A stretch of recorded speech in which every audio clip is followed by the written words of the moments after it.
ಗರ್ದಿ ಗಮ್ಮತ್ ವೀಕ್ಷಕರಿಗೆ ನಮಸ್ಕಾರ ಗಡ್ರಿ. ಗರ್ದಿ ಗಮ್ಮತ್ ಪೇಜ್ ಫಾಲೋವರ್ ಆಗ್ರಿ, ಯೂಟ್ಯೂಬ್ ಸಬ್ಸ್ಕ್ರೈಬ್ ಆಗ್ರಿ, ಶೇರ್ ಮಾಡ್ರಿ, ಲೈಕ್ ಮಾಡ್ರಿ, ಕಮೆಂಟ್ ಮಾಡ್ರಿ. ಪ್ರತಿ ದಿವಸ ಶೇರ್ ಲೈಕ್ ಕಮೆಂಟ್ ಮಾಡೋರಿಗೆ ಕೋಟಿ ಕೋಟಿ ನಮಸ್ಕಾರಗಳು. ನಾವು ಅಕ್ಟೋಬರ್ 19ಕ ಡಿಸಿಸಿ ಬ್ಯಾಂಕ್ ಆಗುದು ಫಿಕ್ಸ್ ಆಗೈತಿ. ಬೆಳಗಾವಿ ಅಸಿಸ್ಟೆಂಟ್ ಕಮಿಷನರ್ ಅವ್ರು ರಿಟರ್ನಿಂಗ್ ಆಫೀಸರ್ ಆಗಿರ್ತಾರ.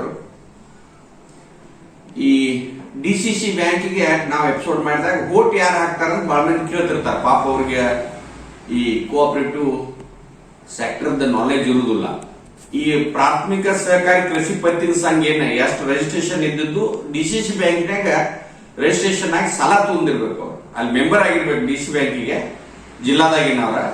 ಆಯಾ ಊರಂದ್ರ ತಾಲೂಕಿನಿಂದ ಆ ಒಂದು PKPS ದವ್ರ ಅವ್ರು ವೋಟ್ ಹಾಕುವಂತ ವೋಟ್ ಹಾಕುವಂತ ಅಧಿಕಾರ ಇರ್ತೈತೆ ಅವ್ರಿಗೆ. ಆ PKPS ಡೈರೆಕ್ಟರ್ಗಳು ಏನಿರ್ತಾರಲ್ಲ 10-12 ಜನ 15-13 ಜನ ಹಿಂಗೇನ ಡೈರೆಕ್ಟರ್ಗಳು ಇರ್ತಾರಲ್ಲ, ಅವ್ರ ಮೀಟಿಂಗ್ ಮಾಡಿ ಒಬ್ರ ಹೆಸರಲ್ಲೇ ಟರಾವ್ ಕೊಡುದು. ವೋಟ್ ಹಾಕುವ ಅಧಿಕಾರ ಟರಾವ್ ಅಂತಾರ ಅದಕ್ಕೆ. ವೋಟ್ ಹಾಕುವ ಅಧಿಕಾರನ ಒಬ್ಬರಿಗೆ ಕೊಡುದು. ಒಂದು ಸೊಸೈಟಿಯಿಂದ ಒಬ್ಬ ಬಂದ ಕೆಲಸ ಒಂದ್ ವೋಟ್ ತಾಲೂಕಿಗೆ ಹಾಕುವಂತದ್ದು ಇರ್ತೈತೆ.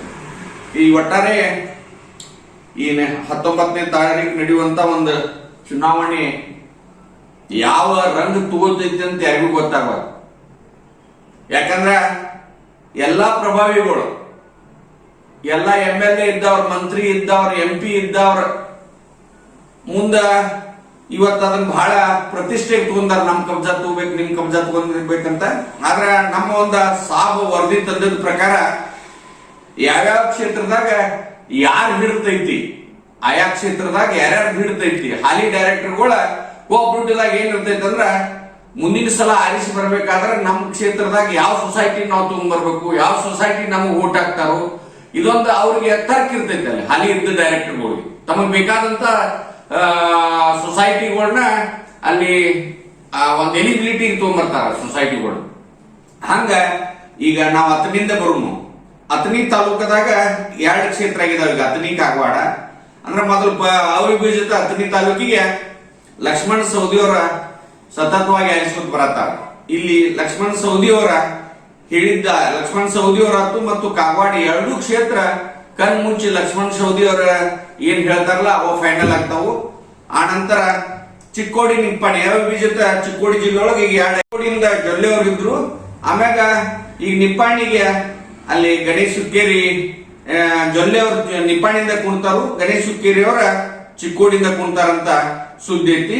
ಯಾಕಂದ್ರೆ ಇಲ್ಲಿ ಬಹುತೇಕ ಜೊಲ್ಲೆ ಮತ್ತು ಪ್ರಕಾಶ್ ಹುಕ್ಕೇರಿ ಇವ್ರದ ಪ್ರಭಾವ ಬಹಳ ಜೋರ್ ಐತಿ. ಇವು 2 ಸೀಟ್ ಹೆಚ್ಚ ಕಡಿಮೆ ಅವ್ರು ಹೇಳಿದಂಗ ಆಗ್ತಾವು. ಅಲ್ಲಿ ಈಗ ಸ್ಪರ್ಧಾ ಮಾಡಕ್ ಉತ್ತಮ್ ಪಾಟೀಲ್ ಇದಾರ ಮತ್ ಮಾಂತೇಶ್ ಕೌಟಿಮಠ್ ಕುಟುಂಬ ಕೂಡ ಪ್ರಯತ್ನ ಮಾಡತೈತಿ. ಆದ್ರೆ ಲಾಸ್ಟ್ ಮೂಮೆಂಟ್ ಕೌಟಿಮಠ್ ಅವರ ಅದರ್ಸ್ ದಿಂದ ನಿಂದಿರ್ತಾರಂತೂ ಸುದ್ದಿ ಬರತೈತಿ.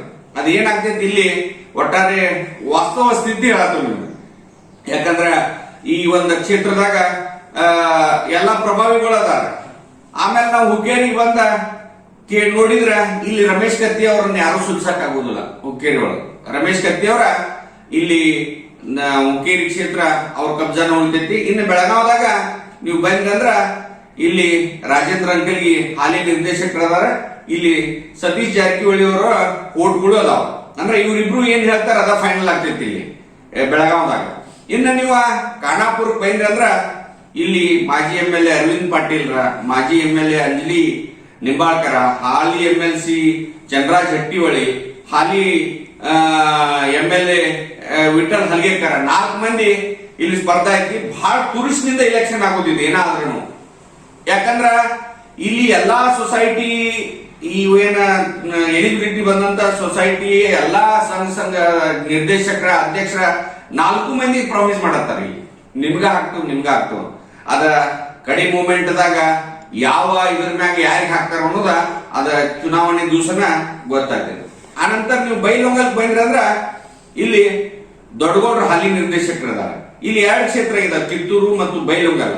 ಇಲ್ಲಿ ಪ್ರಭಾವಿ ವಿಶ್ವನಾಥ್ ಪಾಟೀಲ್ ಮಾಜಿ MLA ಅವರು ದೊಡ್ಡಗೌಡ್ರು ಬೈಲೊಂಗಲ್ ಕ್ಷೇತ್ರದಿಂದ ಕೊಂಡುವಂತ ಸಾಧ್ಯತೆ. ಇಲ್ಲಿ ನಾನಾ ಸಾಹೇಬ್ ಪಾಟೀಲ್ರು ಮತ್ತು ವಿಕ್ರಮ್ ಇನಾಮದಾರ ಕಿತ್ತೂರಿ ಕುಂಡುವಂತ ಸಾಧ್ಯತೆ ಐತಿ. ಇನ್ನ ಅಲ್ಲಿಂದ ಬಂದ್ರ ಸೌದತ್ತಿ, ಇಲ್ಲಿ ಆನಂದ್ ಮಾಮನಿಯವರ ಪ್ರತಿನಿಧಿಸಿದ ಕ್ಷೇತ್ರ. 3 ಬಾರಿ ಅವರು ಇಲ್ಲಿ ಡೈರೆಕ್ಟರ್ ಆಗಿದ್ರು. ಆಮೇಲೆ ಅವ್ರ ನಿಧನ ನಂತರ ಅವ್ರ ಪತ್ನಿ ಮಾಮನಿಯವರಿಗೆ ಒಂದು ಅವಕಾಶ, ಇಲ್ಲಿ ರತ್ನ ಮಾಮನಿಯವರಿಗೆ ಅವಕಾಶ ಕೊಟ್ಟಿದ್ದಾರೆ. ಈಗ ಅಲ್ಲಿ ಸೌದತ್ತಿ ಒಳಗೆ 2 ಕ್ಷೇತ್ರ ಆಗ್ತಾವ. ಆದ್ರೆ ಈ ಮಾಮನಿಯವರ ಕುಟುಂಬದಾಗ ಯಾಕಂದ್ರೆ ಅಖಂಡ ಜಿಲ್ಲೆ ಅಖಂಡ ತಾಲೂಕಿದ್ದಾಗ ಇಲ್ಲಿ ಮಾಮನಿಯವರು ತಮ್ಗೆ ಯಾವ ಬೇಕಂತೆಲ್ಲ ಮಾಡಿ ಇಟ್ಟಿದ್ದಾರೆ. ಇಲ್ಲಿ ಯರಗಟ್ಟಿಗೆ ವಿಶ್ವಾಸ ವೈದ್ಯ, ಅಜಿತ್ ದೇಸಾಯಿ ಇಬ್ರು ವಿಶ್ವಾಸ ವೈದ್ಯ MLA ಇದಾರೆ. ಇಲ್ಲಿ ಅಜಿತ್ ದೇಸಾಯಿ ಇದಾರೆ. ಇಲ್ಲಿ ವಿರೂಪಾಕ್ಷಿ ಮಾಮನಿ ಮತ್ತು ವಿರೂಪಾಕ್ಷಿ ಮಾಮನಿ ಸೌದತ್ತಿ ಕ್ಷೇತ್ರದಿಂದ ಕುಣ್ತಾರೆ. ಇನ್ನ ಯರಗಟ್ಟಿ ಒಳಗೆ ವಿಶ್ವಾಸ ವೈದ್ಯ ಅಜಿತ್ ದೇಸಾಯಿ ಕುಣ್ತಾರೆ. ಒಟ್ಟಾರೆ ಇನ್ನು ರಾಮದುರ್ಗ್ ಬಂದ್ರ ಅಲ್ಲಿ ಹಾಲಿ MLA ಅಶೋಕ್ ಪಟ್ಟಣ ಮತ್ತು ಹಾಲಿ ನಿರ್ದೇಶಕ ಡವಣ್ಣ. ಇಲ್ಲಿ ಒಟ್ಟಾರೆ ಇಬ್ರು ಪ್ರಭಾವಿಗಳು. ಏನು ಆದ್ರೂ ಇಲ್ಲಿ ಬಹಳ ಕೋಟ್ಲಿ ಏನ್ ಫರಕ್ ಆಗುದಿಲ್ಲ. ಆದ್ರೆ ಅಶೋಕ್ ಪಟ್ಟಣ್ ಹಾಲಿ MLA ಇರೋದ್ರಿಂದ ಅವ್ರ ಕಡೆ ಏನಾದ್ರು ಕ್ಷೇತ್ರ ಉಳಿದಿದ್ದಂತೂ ಮಾತಾಡ್ತಾರೆ. ಇನ್ನು ಅಲ್ಲಿಂದ ಬಂದ್ರೆ ನಾವ ಗೋಕಾಕ್, ಇಲ್ಲಿ ಯಾರು ಏನ್ ಮಾಡಿದ್ರು ಗೋಕಾಕ್ ಆಗ್ಲಿ ಮೂಡಲ್ಗಿ ಆಗ್ಲಿ ಇದು ಜಾರಕಿಹೊಳಿ ಅವರ ಹಿಡಿತದೊಳಗೈತಿ. ಇಲ್ಲಿ ಈ ಕಡಾಡಿಯವರ ಈರಣ್ಣ ಕಡಾಡಿಯವರ ಮಗ MP ಅವರು ಕೂಡ ಸ್ಪರ್ಧಾ ಮಾಡತ್ತಾರು.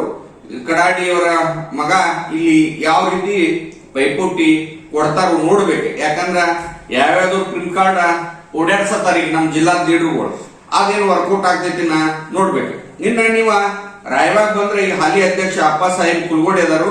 ಅವರ ವಿರುದ್ಧ PL ಪಾಟೀಲ್ರ ಮಕ್ಕಳನ್ನೆಲ್ಲ ಒಂದ್ ಕಡೆ ತಂದ ಅಲ್ಲೊಂದು ಪ್ರಭಾವಿ ಕ್ಯಾಂಡಿಡೇಟ್ ಹಾಕ್ಬೇಕಂತ ಅದು ಜೋರ್ ನಡೆದಿದೆ. ಇನ್ನು ಅದರ್ಸ್ದಾಗ ಪಂಚನಗೌಡ್ರ ಅದಾರ. ಈಗ ಅಲ್ಲಿ ಪಂಚನಗೌಡ್ರು ತಮ್ಮ ವೋಟ್ ಬ್ಯಾಂಕ್ ಮಾಡ್ಕೊಂಡಾರ. ಆದ್ರ ಅಲ್ಲಿ ಲಾಸ್ಟ್ ಮೂಮೆಂಟ್ ದಾಗ ಮಾಂತೇಶ್ ಕೌಟ್ಗಿಮಠ ಅವ್ರ ಏನಾದ್ರು ಕ್ಯಾಂಡಿಡೇಟ್ ಆದ್ರ ಅಲ್ಲಿ ತುರ್ಸಿನ ಸ್ಪರ್ಧೆ ಆಗ್ತೈತಿ. ಯಾಕಂದ್ರೆ ಕೌಟ್ಗಿಮಠ ಅವ್ರಿಗೂ ಜಿಲ್ಲಾ ಸ್ಥಳೀಯ ಸಂಘ ಸಂಸ್ಥೆಗಳದ್ದು ಎಲ್ಲ ಅವ್ರದ್ದು ಹಿಡಿತೈತಿ. ಇದೆಲ್ಲ ಒಟ್ಟ ಟೋಟಲ್ ಈ ಒಂದ 16 ಕ್ಷೇತ್ರಕ್ಕೆ ಇಲೆಕ್ಷನ್ ಆಗ್ತೈತಿ. ಆಮ್ಯಾಗ ಅಪೆಕ್ಸ್ ಬ್ಯಾಂಕ್ ದಿಂದ ಒಬ್ರು ನಾಮಿನಿ ಬರ್ತಾರ, ಅವ್ರಿಗೂ ವೋಟಿಂಗ್ ಪವರ್ ಇರ್ತೈತಿ. ಆಮ್ಯಾಗ ಡಿಸ್ಟ್ರಿಕ್ಟ್ ರಿಜಿಸ್ಟರ್ ಕೋಆಪರೇಟಿವ್ ರಿಜಿಸ್ಟರ್ ಅವ್ರಿಗೊಂದ ವೋಟ್ ಇರ್ತೈತಿ. ಅಂದ್ರೆ ಒಟ್ಟ 18 ಜಾಗಕ್ಕ ಇದು ಇಲೆಕ್ಷನ್ ಆಗುದು. ಅಂದ್ರ ಇಲ್ಲಿ ಮೆಜಾರಿಟಿ ಆಗ್ಬೇಕಾದ್ರ 10 ಮಂದಿ ಒಂದ್ ಪೆನಲ್ ದಾಗ ಆರಿಸಿ ಬರ್ಬೇಕು. ಅಂದ್ರೆ 9 ಅಂದ್ರೆ ಈಕ್ವಲ್ ಆಗ್ತೈತಿ. 10 ಮಂದಿ ಆರಿಸಿ ಬಂದಾಗ ಇಲ್ಲಿ ಟೋಟಲ್ ಅದು ಮೆಜಾರಿಟಿ ಆಗ್ತೈತಿ. ಆ ಒಂದ್ ಕ್ಯಾಲ್ಕುಲೇಷನ್ ದಾಗ ಜಿಲ್ಲಾದ ಎಲ್ಲಾ ಕೋಆಪರೇಟಿವ್ ನಾಯಕರನ್ನ ನಾವು 10 ಹೆಂಗ್ ತರಬೇಕು, ಏನ್ ಮಾಡ್ಬೇಕು, ಎಂತ ಮಾಡ್ಬೇಕು ಅನ್ನೋದ ಹಗಲ್ ರಾತ್ರಿ ನಿದ್ದಿಗೆಟ್ಟ ಲೆಕ್ಕ ಹಾಕತ್ತಾರ. ಕೂರ್ಸುದು ಅವ್ರದ, ಕಳಿದು ಅವ್ರದ, ಪೆನ್ನು ಅವ್ರದ, ಬರೆಯುದು ಅವ್ರ. ಒಟ್ಟಾರೆ ಇದು ನಡೆದೈತಿ. ಇದು 1ನೇ ರೌಂಡಿನ ಸುದ್ದಿ. ಇನ್ ನಾಮಿನೇಷನ್ ಆದ್ಮ್ಯಾಗ ಅದಕ್ಕಿಂತ ಮೊದಲ ಮತ್ತೊಮ್ಮೆ ಮಾಡ್ತೇವೆ. ಯಾರಾದ್ರೂ ಆಕಾಂಕ್ಷಿಗಳಿದ್ರೆ ಇನ್ನ ಮಟ್ಟ ನಾವು 2-3 ಸಲ ಹೇಳಿದೆವು. ಆಕಾಂಕ್ಷಿಗಳು ನಾವು ಅದೇವಂತ ಹೇಳಿಲ್ಲ. ಪಾಪ ಯಾರೋ ಕಾಮನ್ ಮನುಷ್ಯರ್ ಹೆಂಗ್ ಸ್ಪರ್ಧಾ ಮಾಡ್ಬೇಕ್ರಿ ಅನ್ಕೂಡ್ಲಿ ಅವ್ರಿಗೆ ಹಿಂಗೆಲ್ಲ ಹೇಳತ್ಲೆ ಒಂದ್ 4-5 ಮಂದಿ ಫೋನ್ ಮಾಡಿದ್ರಿ ನಮ್ಗೆ. ಅವ್ರಿಗೆ ಇದೆಲ್ಲ ಹೇಳತ್ಲೆ ಬ್ಯಾಡ್ರಿ, ನಾವೇನಿದ್ ಉಸಾಬರಿ ಇಲ್ಲ ಅಂತಂದ. ಅದಕ್ಕ ಈ ಒಂದ ವಿವರಣೆಯನ್ನ ನಿಮ್ಮ ಮುಂದೆ ಇಟ್ಟಿದ್ದೇನು. ಇದು ನಮ್ಮ ಸಾಬ್ ತಂದಂತ ಒಂದು ವರದಿ. ಇನ್ನೂ ಬದಲಾವಣೆ ಸಾಕಷ್ಟು ಆಗ್ತೈತಿ. ಯಾಕಂದ್ರೆ ಉಡಿ ತುಂಬು ಕಾರ್ಯಕ್ರಮಗಳು ಬಹಳ ಆಗತ್ತಾವು. ಯಾರ್ಯಾರು ಉಡಿ ತುಂಬತಾರು, ಏನಾಗ್ತೈತಿ, ಉಡಿ ಏನೇನ್ ತುಂಬಿದಾರ ಅದ್ರ ಮ್ಯಾಗ ಚುನಾವಣೆ ಆಗೋ ಸಾಧ್ಯತೆನೂ ಇರ್ತೈತಿ. ಅಥವಾ ಆ ಸಂಘ ಸಂಸ್ಥೆ ಉಳಿಸಬೇಕು, ಏನ್ ಮಾಡ್ಬೇಕು ಅನ್ನೋ ಅದ್ರ ಮ್ಯಾಗೂ ಚುನಾವಣೆ ಆಗೋ ಸಾಧ್ಯತೆ ಐತಿ. ಜಿಲ್ಲಾದಾಗ ಜನ ಮತದಾರ ಬಹಳ ಜಾಗೃತ ಅದಾರು. ಯಾವ ವ್ಯಕ್ತಿ ಹೆಂಗ್ ಅದಾನು, ಏನ್ ಅದಾನು, ಸಂಸ್ಥಾ ಊರಿಂದ ಉಳಿತಿತ್ತು ಇಲ್ಲೋ, ಏನ್ ಆಗ್ತೈತಿ ಅನ್ನೋ ತಿಳ್ಕೊಂಡ ಆಯಾ ಅಭ್ಯರ್ಥಿಗಳು ಮತ ಹಾಕು ಮತದಾರ ಮಾತ್ರ ಅದಾರಂತ ನಮ್ಗೆ ಸದ್ಯ ಪರಿಸ್ಥಿತಿ ಕಂಡು ಬಂದೈತಿ. ಮುಂದಿನ ಮಾಹಿತಿಯನ್ನು ಕೊಡ್ತೇನೆ. ನಮಸ್ಕಾರ.